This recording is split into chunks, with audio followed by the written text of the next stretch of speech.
नाथ जी दर्शन करने ही पहली बार 2019 में गए थे। अभी क्या चल रही है 2023। पहली बार श्री जी बाबा का दर्शन मैंने अपने जीवन में 2019 में किया। और प्रथम दर्शन करने के लिए जब गया तो लाल जी के सामने जब मैं खड़ा हुआ तो वहां बाहर वैष्णव थे, वो सब मुझे को बोले ये बोई वाले भैया हैं जिन्होंने गोवर्धनवासी सांवरे गाया है। मुझे नहीं पता था ये पद वैष्णवों को इतना प्रिय है। मैं तो बस नाना जी की आज्ञा थी तो मैंने गा दिया। लेकिन नाना जी एक बात बोल के गए, बोले कृष्णदास जी ने जब ये पद गाया, चतुर्भुज दास जी ने, तो ठाकुर जी ने उनको आज्ञा की कि इस पद का नित्य गान करने वाले को मैं निश्चित प्राप्त हो जाऊंगा। अब वो बात नाना जी की हमने सुन ली थी, लेकिन उसका कोई ऐसा भाव नहीं था। पहली बार नाथ द्वार दर्शन करने गए, उसके पीछे भी कारण ये था, हमारी सबसे छोटी बहन का ब्याह हुआ पुष्टि मार्गीय परिवार में, और वहां नियम है कि विवाह होते ही दंपति नाथ द्वार प्रणाम करने जाते हैं। तो वे प्रणाम करने जा रही थी, उनका मुझ पर फोन आया, बोले तुम कहाँ हो? मैंने कहा मैं अहमदाबाद हूँ। बोले वहां से आ जाओ, 4 घंटे लगेंगे। मैंने कहा ठीक है, हम कभी गए भी नहीं, नाथ द्वार चलते हैं। प्रथम नाथ द्वारा दर्शन करने गया और सब बाहर से कह रहे थे, बोले भीतर वो पद जरूर सुनाना भैया गोवर्धनवासी सांवरे। मैंने कहा सुना दूंगा। जैसे ही मैं ठाकुर जी के श्री जी बाबा के सामने गया, मुझे लगा ही नहीं कोई प्रतिमा है, ऐसा लगा कोई ग्वारिया बालक खड़ा है सामने। और उस समय पद की 2 पंक्तियां गाई ठाकुर जी के आगे, और पंक्ति गाने के पश्चात बस मन में ये भाव आया, लाल जी आप ब्रज से दूर क्यों आ गए? वृंदावन से नाथ द्वार पहुंचने में 10 घंटे लगते हैं, इतने दूर बैठे हैं। मैंने कहा अरे ब्रजवासी से ऐसो कहा बैर इतनी दूर आके बैठ गए हो? मैं लाल जी हम ब्रजवासी खूब सेवा करेंगे, चलो वापिस हमारे संग। ये भाव अपने आप मन में प्रथम दर्शन में आया, और उसी का परिणाम बाहर आए। तो एक वैष्णव ने कहा महाराज जी आपका एक तोहफा हमारे पास है। मैंने लाओ दो, और वो हमको गिरधर लाल जी दे गए। बोले लो ये अब आपके संग सदा विराजेंगे। मैंने कि मुझ पर श्रृंगार का सौ भी नहीं आता। बोले ये सब करा लेंगे, आप ले जाओ बस, आज तक विराज रहे हैं। मैंने तो कृपा का प्रत्यक्ष अनुभव किया कि उस पद का ही परिणाम गोवर्धनवासी सांवरे पद का, कि ठाकुर जी पधार गए। मुझसे कई लोग कहते हैं महाराज जी हमें आपके जैसे ठाकुर जी चाहिए। मैंने कि बेटा ये तो आवत प्रेम के मोल रे। मैंने कि बेटा पहले प्रेम करो। मैंने कि यूं मत पूछा करो कितने के लाए कहां से लाए, तुम प्रेम करने लगो ये खुद आ जाएंगे तुम्हारे पास। और मैंने कहा ये जो पद है ना गोवर्धनवासी सांवरे, इसका नित्य गान करो।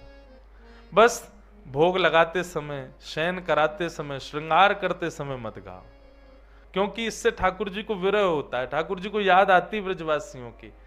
तो श्रृंगार हो जाए, भोग लग जाए, उसके बाद ठाकुर जी खाली बैठे तब ये पद सुनाओ। ठाकुर जी शयन कर रहे हैं और आपने पद गा दिया, रात भर बेचारे रोमेंगे, सुर सुर करेंगे नाक से ब्रजवासी की याद में। इसलिए ये पद तब सुनाना जब ठाकुर जी अवकाश में बैठे हो, खाली हो, कोई लीला नहीं कर रहे हो। लेकिन ये पद बंधुओं रोज सुनाओ अपने ठाकुर जी को।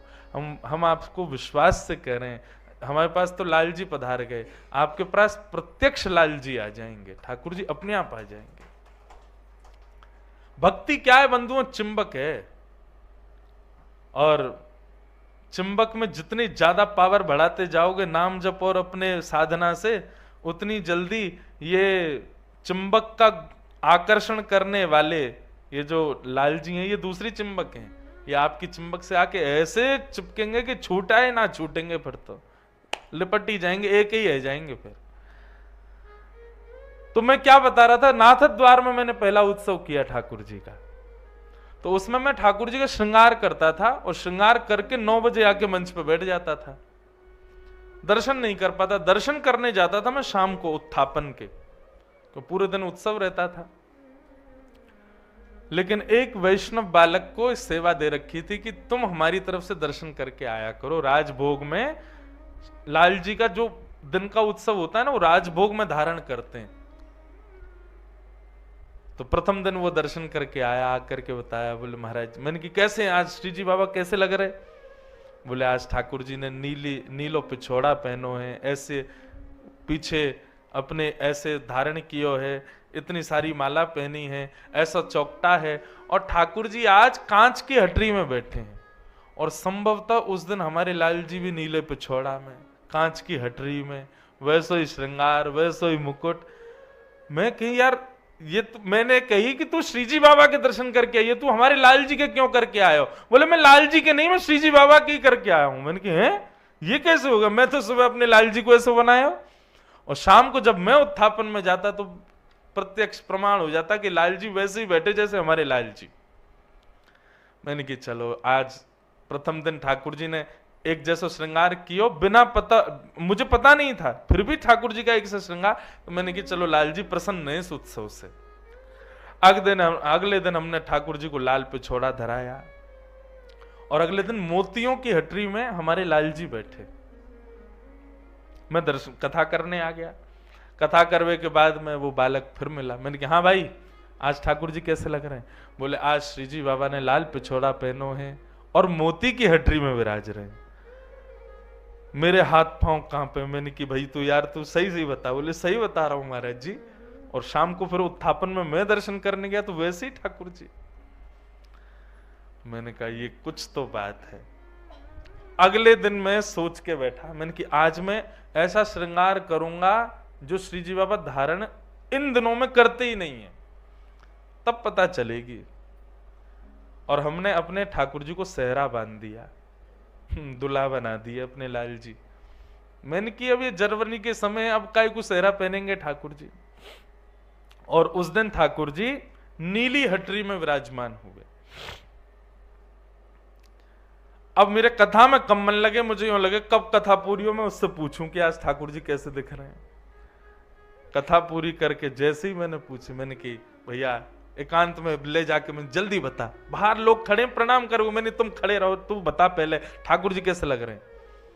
बोले आज श्रीजी बाबा ने सेहरा पहना है। जैसे ही उसने ये बात कही, मैं सत्य बताऊं नेत्रों से अविरल अश्रुधार, नीली हटरी में ठाकुर जी विराज रहे।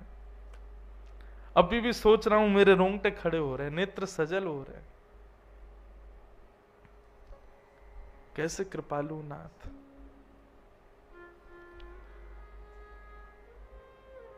तो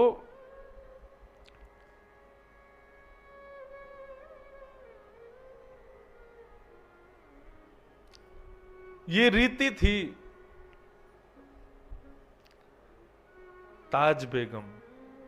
उसको अंदर प्रवेश नहीं था मंदिर में, तो बाहर से अपने हृदय का चित्र बनाती थी और पूछती थी दर्शनार्थियों से, ऐसे ठाकुर जी दिख रहे हों तो मैं मानूं कि ठाकुर जी मेरे चित्त में।